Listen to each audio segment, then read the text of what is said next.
My name is Jared Seymour. This is my dog Samson, and my office is upstairs. I'm Pip Cheshire, and this is my practice, Cheshire Architects.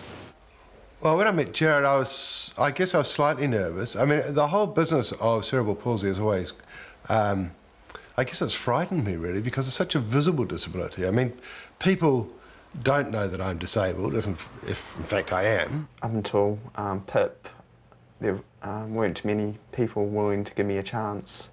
I graduated from Unitec, where I studied to be a draftsman. This is one of the houses I've designed. The practice that I run does a number of complex projects, and one of the more challenging at the moment is the conservation of Robert Falcon Scott's hut at Cape Evans in the Antarctic. I met Pip for a mentoring program called Carabiner, and they set us up together, and it was a really good matching, I think. I'd really had not much to do with disabled people at all, and so I was a bit leery about it, but then met the guys from Carabiner, and given Jared's background in drafting, it seemed like a really good fit. The Antarctic project is to draw up three-dimensional models of the Cape Evans and Cape Royds huts in Antarctica, which involve making a three-dimensional database of every object, hook, shelf, bin within the huts. Samson, up you get.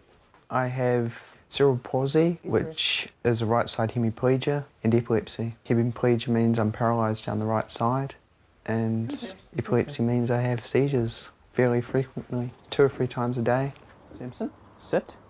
Jared's biggest barrier to employment has been the fact he can't work full-time. That's where the Carabiner program and the link with mentor Pip Cheshire has been so valuable. Wherever Jared goes, Samson goes. Samson is a epilepsy assist dog. He is a golden retriever. He is 5, and I've had him 2 years. 2 weeks after I got him, we were actually out with friends, and I had a really bad seizure and collapsed on the side of a major road. He got on top of me, resting his front paws and head on my chest, and was unable to be moved from me. It took 2 adults 5 minutes to get him off me. They should have actually removed him from me, but they didn't know that at the time. Then, after I recovered enough to get up and walk home, he led me home, and I don't actually remember getting home. Only major bummer about the epilepsy is I can't have my driver's licence.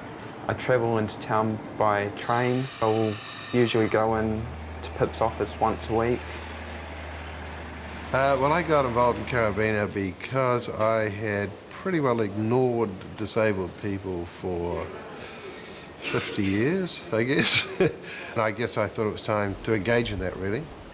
We haven't really discussed his disability as such. I know he's got an artificial leg, but that's about it. I was born in 1950, and I was born with one leg. So it wasn't thalidomide or anything like that, it was just a random error.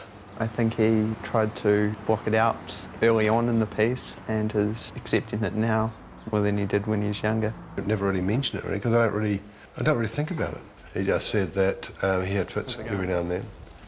And the first morning I met him, he had one. And I found that sort of frightening, but not anymore. I mean, you know, sort of just frightening coming from being unknown, unfamiliar.